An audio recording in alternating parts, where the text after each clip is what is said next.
Hoorah, Marines! I didn't hear you. Hoorah, Marines!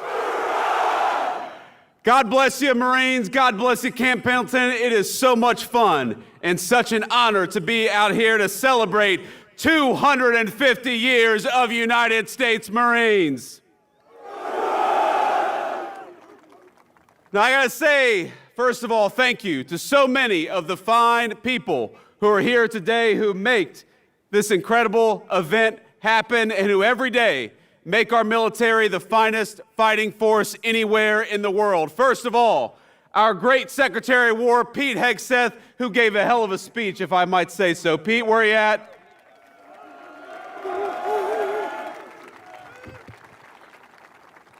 Now, he is a soldier, but are we proud of our Secretary of War, Marine Corps? Now, I will say, I was talking to Pete about this speech and thinking about what I said, and I realized that over my 4 years in the United States Marine Corps, I probably learned about 100 jokes about United States Marines. And every single one of them, Marines, would mean the end of my political career if I told it up here today. I sent a few of them last night to my communication staff, and I said, "Can I tell this one?" And they said, "Please no, sir. Please, please do not tell that one." We're also happy to be joined by our great Secretary of the Navy, John Phelan. John, thank you so much for your leadership and service.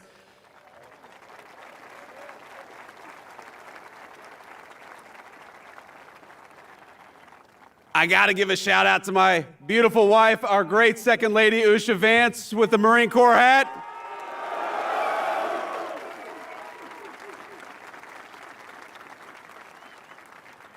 You know, I've been asked many times, why did I want to run for and become Vice President of the United States? And there's a lot of answers, of course, to that question. I wanted to serve our wonderful Commander-in-Chief, President Donald J. Trump, and I know we're proud of him.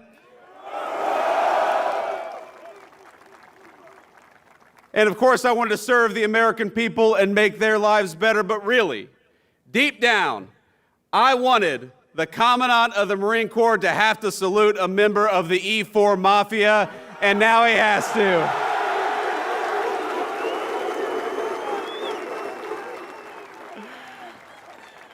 And Marines, we have a great Marine Corps Commandant in General Eric Smith. General, thank you so much for everything you do.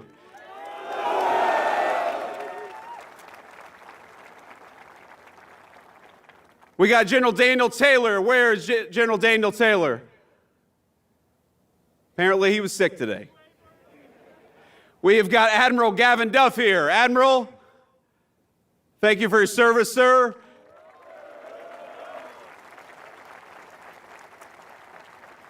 We have got Colonel John Caldwell and General Michael Nakanizi. Did I pronounce that right, General? There we go. I did okay. I'm the Vice President, so you can't tell me I'm wrong. And of course, Marines, I bring greetings today from our Commander-in-Chief, Donald J. Trump, and he wanted me to tell each and every single one of you that he's proud of you, that he loves you, and that despite the Schumer shutdown, he is going to do everything he can to make sure you get paid exactly as you deserve.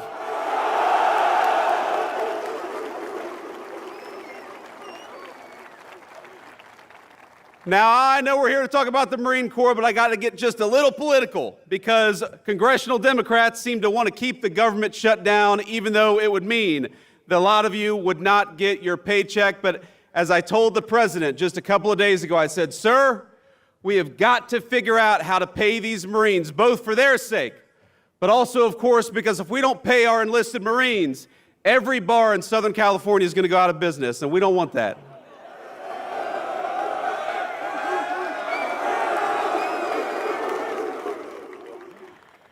Now, I've also got to give a special shout out to the incredible display that we saw earlier today. It made my heart sing as your Vice President, and it was a testament to the Corps' strength and unbeatable power. It reminded me why I am so proud to have worn the uniform, to be one among your ranks, and to be the very first Vice President to have been a United States Marine.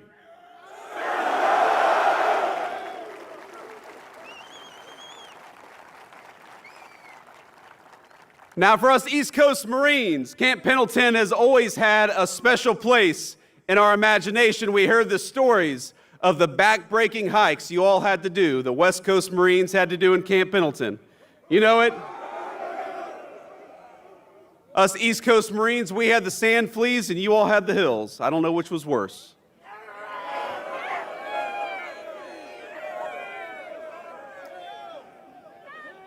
These guys behind me have opinions.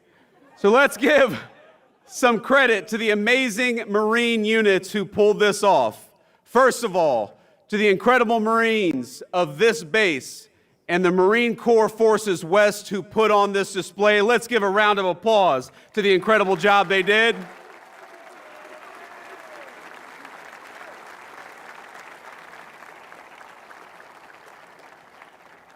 And I want to talk about some of those units because you all made me so proud. I know we must have some Marines from the 1st Marine Division. Where are you?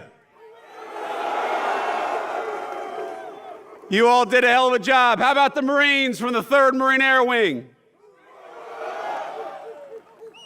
I know we have some Marines from the 1st Marine Logistics Group, the lifeblood of the fight. Where are you all at? We've also got Marines from the 1st Meth Information Group, the brain of the fight. Where are you all at? And we've also got, of course, men and women from Marine Corps Installations West, the folks who keep the home front. Where are you, Marine Corps Installations West? There we go.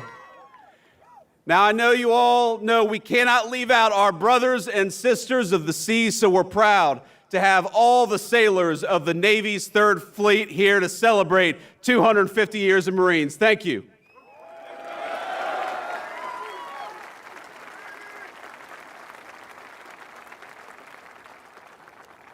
These sailors who go to war with us, they fight over the horizon. They stand shoulder to shoulder with Marines wherever the fight takes us. And if any group shares in the glory of the Marines' 250th birthday, it is our beloved Navy Corpsmen. Let's give a shout out to the Navy Corpsmen out there. We love them.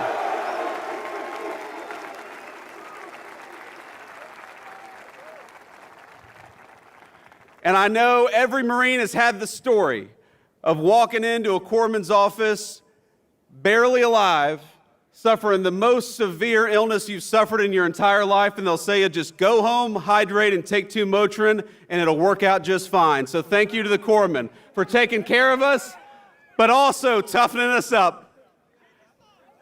That's right, and a change of socks. A bottle of water, a change of socks, and 2 Motrin will fix any illness. So we are grateful, Marines, to be graced with the presence of some very special guests, people whose very lives contribute to the incredible Marine Corps legacy. Earlier, we all heard from Sergeant Dakota Meyer, who received the Medal of Honor in 2011 for extraordinary heroism in 2009. Are we proud of Sergeant Dakota Meyer? Yes, we are.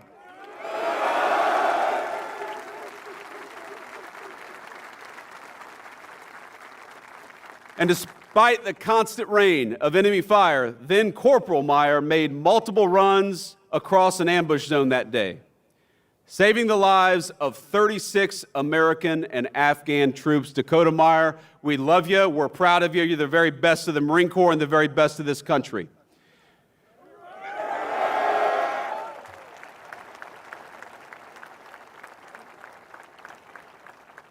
We are also honored to be joined by American hero Charles Cram, who was a Navy corpsman attached to the 5th Marine Division when it landed at Iwo Jima.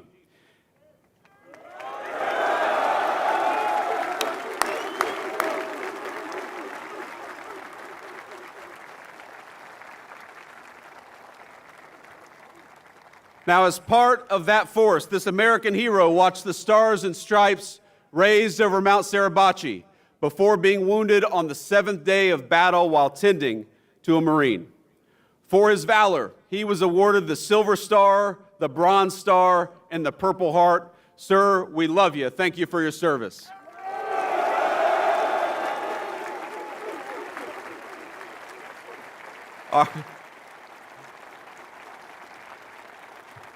The Marines love their corpsmen, and that's one of the very best.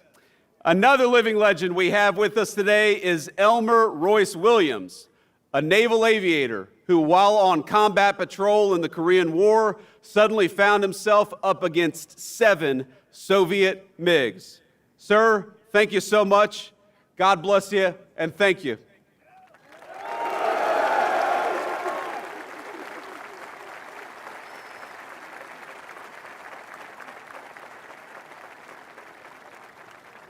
Now we're going to let the brave lieutenant take a seat, but I got to talk a little bit about him. I got to brag on him, because despite the odds, Lieutenant Williams took down 4 of them in a single 35-minute dogfight, the longest dogfight in naval history, a record, I believe, that still stands to this day.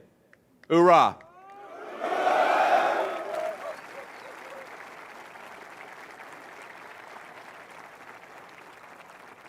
Now, not only did he take 4 MiGs down, he demolished the MiG's reputation as an unbeatable aircraft and secured his place among the legends of American military aviation.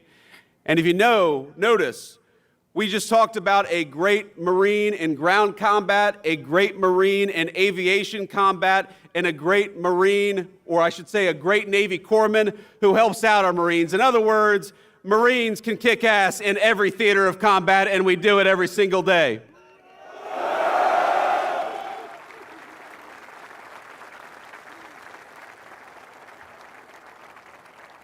And I finally got to give a shout out to my dear friend, recently retired Master Sergeant Charles McKelvey. Chase, where are you at, man? Love you. Oh, he's got a beard already. Look at that. He's been out of the Marine Corps for 3 months. He's already got a beard longer than what I got. Now, Master Sergeant McKelvey and I served together at Cherry Point when we were both very young Marines, and we've been good friends ever since. I call him Chase. Other Marines will tell you Chase is an extraordinary person, the smartest, kindest Marine you'll ever meet, and those are descriptions I can personally attest to. Now, he was supposed to join me at my inauguration to become the Vice President last January, but tragically he lost his wonderful, devoted wife, Jillian, to a terrible illness just days before. So I want to tell you, Chase, in front of all these Marines, we're proud of you. We're thankful for you. I'm sorry I couldn't see you in January, but I'm glad to see you today, my friend. I love you. Semper Fi.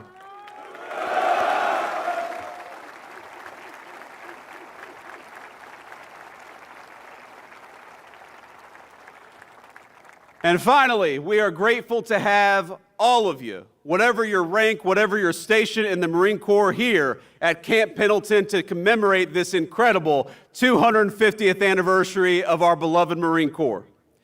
From these mountains and this water, Marines have deployed to every major fight of the last century, from island hopping across the Pacific to Vietnam's Hue City, to Kuwait, to Helmand, and beyond. And standing here, you can feel the weight of that history, the generations upon generations of Americans who cut their teeth at this base before boarding ships and carrying the American flag into battle. But that's exactly what Marines do. For 2.5 centuries now, this beloved Corps has served as our nation's sharp edge, always forward deployed, always ready, and always faithful. My service in the Marine Corps was a huge part of my life. I would not be here today. I would not be the Vice President of the United States. I would not be the man I am today were it not for those 4 years that I served in the Marine Corps. Now, before I was enlisted, I was pretty terrified about the prospect of becoming a Marine. I'm sure that a lot of you can share that.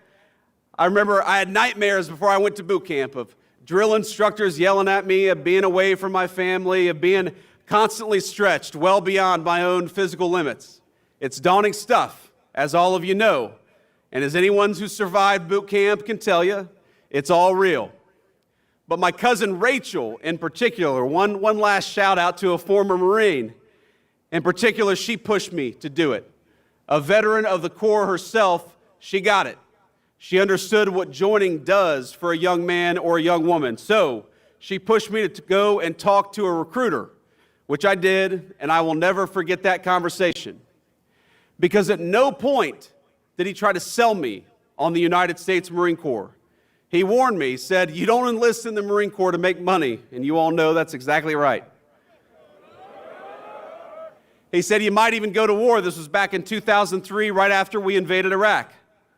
But what he did tell me is that enlisting in the Marines would teach me many things, including discipline and the virtue of leadership. And that was appealing to me, and I know it's appealing to Marines today and for every year of our 250-year history. Hoorah! But over the days that followed, what further dawned on me was that I needed to do this not just for me, but for the nation. My country needed me just as sure as the country needs each and every one of you today. The September 11th attacks had occurred barely a year earlier. And as I weighed what enlisting would mean, the crisis in Iraq was becoming a full-out war. So I made the call. As an 18-year-old senior in the state of Ohio, it was one of the first times in my life that I recall feeling like the country actually needed me.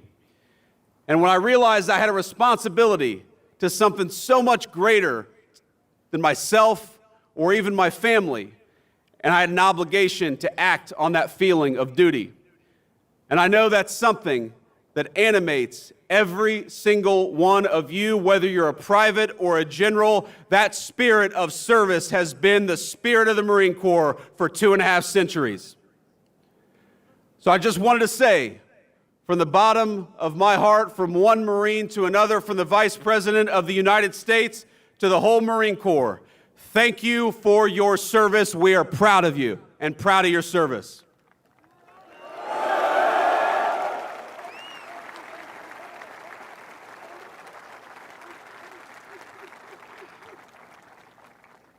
And I'm here today because I want to talk a little bit about the great Marine Corps tradition, 250 years of it. I want to talk about the tradition that all of us standing under this bright California sun, and man, it is bright, we all chose, however many years ago, to adopt that Marine Corps tradition as our own. A tradition in that just 3 short weeks will reach its 250th year. Now, as many of you in this audience know, the Corps found its origins in the autumn of 1775 in a venue may be familiar to you, a bar in Philadelphia called Tun Tavern. The very first bar in the United States of America that would come to regret serving United States Marines. So here we are in Tun Tavern almost 250 years ago. And what we did in that moment was we answered the call of service. Because even before we had a Declaration of Independence, the Continental Congress organized an army and a navy to fight the British, but they recognized they needed something a little bit extra. They needed a force that could fight just as comfortably on land as it could on sea, that was able to move fast, strike hard, and hold its ground. So on November 10th, 1775, Congress resolved to raise 2 battalions of Continental Marines. Captain Samuel Nicholas established that first recruitment drive at Tun Tavern in Philadelphia in search of a few good men. He was seeking young, able-bodied citizens, men who relished the opportunity to fight tyrants, yes, but more importantly, who were eager to answer that first call of duty of a young nation. Just a few months later, Captain Nicholas was personally leading those Marines in a daring raid on New Providence, receiving British forts and supplies in the Bahamas. And 2 short years later, the Marines joined forces with the legendary John Paul Jones, the father of the American Navy, beginning a great tradition that has survived the entire term of our Marine Corps, that when the Marines and the Navy go to war together, they always fight well and they always win.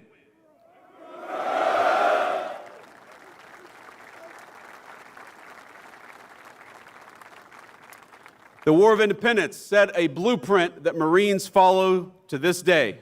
Boldness in action, unity in purpose, and a lightning readiness to go wherever the nation required.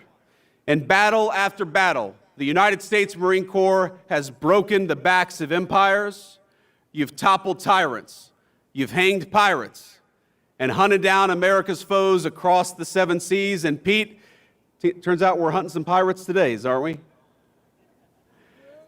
From Tripoli to the halls of Montezuma, from Bella Wood to Iwo Jima, and from Chosin Reservoir to Khe Sanh, we Marines have repeatedly earned our reputation as the first to fight and the last to leave. And as all of you know, that legacy only grew stronger after 9/11.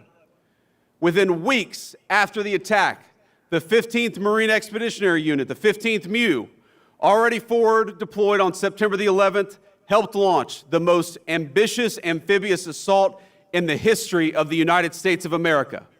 And that's just how Marines are wired. No matter where, no matter when, the Corps will always uphold its reputation for discipline and for unshakable focus. Now, I always think back to what Army Major General Frank Lowe had to say this about the Corps in 1952. The safest place in Korea was right behind a platoon of Marines. Lord, how they could fight, and what a great testament to the United States Marine Corps.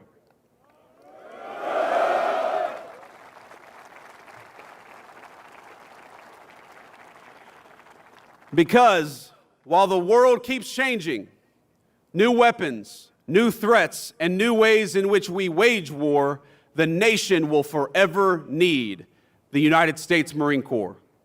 And in the Trump administration, we know that the work you do, protecting our country, putting your lives on the line to defend our way of life, is at the heart of Marine Corps service. Now, when officials try to shift focus to mandating diversity quotas, or they try to inject partisan politics into the American Armed Forces, they impede the Marine Corps' ability to do its best work, and that's why the Secretary of War and the President of the United States have stood so firmly against that crap. Because when you can't operate at your best on the battlefield, it puts everybody's lives at risk. And it's why we're recentering the focus of all of our military, including the Marine Corps, on those timeless values of discipline, readiness, and faith in one another.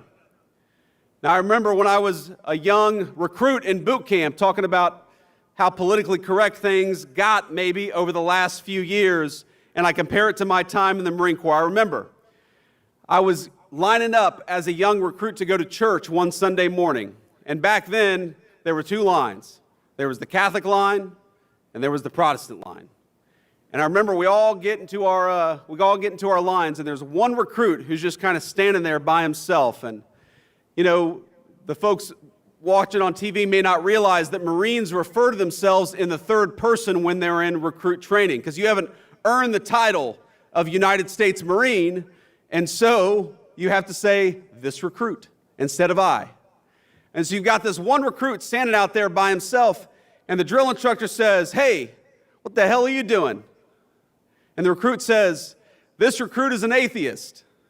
And the drill instructor says, bullshit, get in the Catholic line.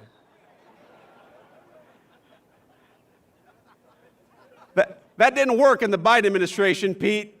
That didn't work in the Biden administration. But now we recognize that it is not our diversity that makes us stronger. It is our common purpose. It is our common mission. And it is the fact that every single person here bleeds Marine Corps green.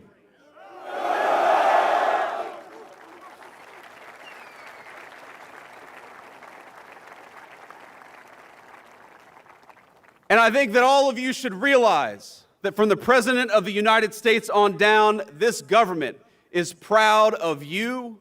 It's proud of the tradition of the Marine Corps, and it's proud of the fact that that great tradition has custodians in each and every single person here, each and every single Marine who is serving today.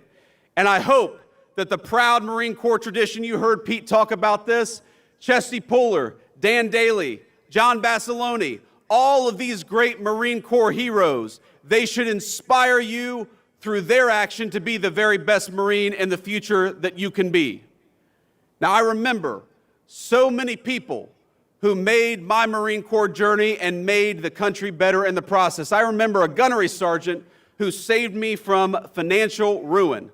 I was a young Lance Corporal, and I was going to go to an off-base car dealership and buy a used car with a low dealer-provided interest rate of 22%.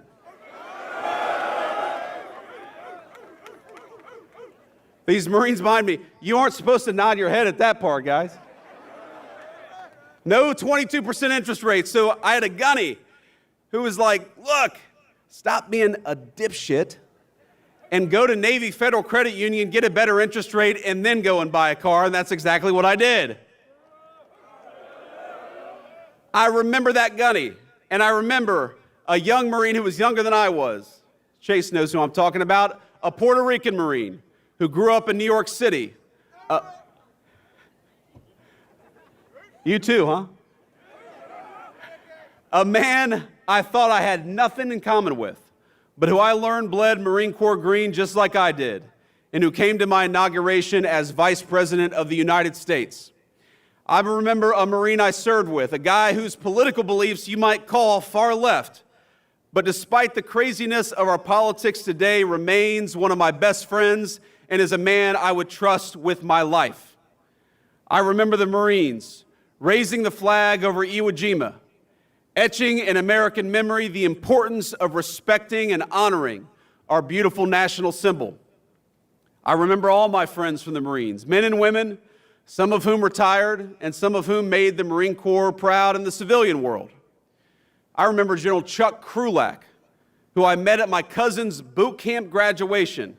He was the 31st Commandant of the Marine Corps, and I was probably 14 years old, and I was taller than he was. But he was tough as nails. I met him as Vice President, by the way, just a few months ago. He's still very short, and he's still tough as nails, and he still loves the Marine Corps as much as he did on his first day of service.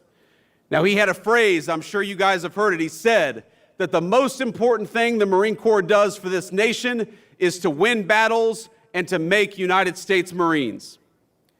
Today, we remember a fallen Marine from the 3rd Marine Air Wing who died not far from here on a training mission.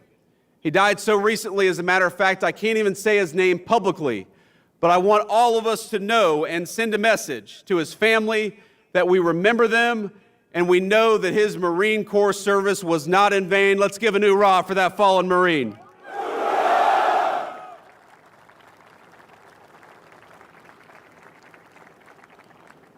I know that all of us remember the friends who went off to war, and we particularly remember the ones who were mangled in combat or who never came home at all. Every single one of you has memories like this. Every single one of you is lucky enough to have friends like mine. Within each of you is your own Marine Corps legacy burning every single day. And because of that, every one of our fellow Marines lives on. As Gunnery Sergeant Hartman in Full Metal Jacket, we like Full Metal Jacket, Marines? He said, but the Marine Corps lives on forever, and that means you live forever. Our motto, Marines, is Semper Fidelis, which means in Latin, always faithful. Though the shape of the battlefield will change, our nation will be just fine, so long as fellow Marines just like you remain faithful to that great Marine Corps legacy. My fellow Marines, you have the watch now. You honor that legacy by how you carry yourself in public. You honor it by how you treat your friends and family. You honor it by how you contribute to your communities, and most importantly, you honor it in how you fight and win the nation's battles. So from one Vice President to an incredible United States Marine Corps, keep kicking ass, keep taking names. Semper Fidelis, Marines. Happy 250th birthday. God bless you.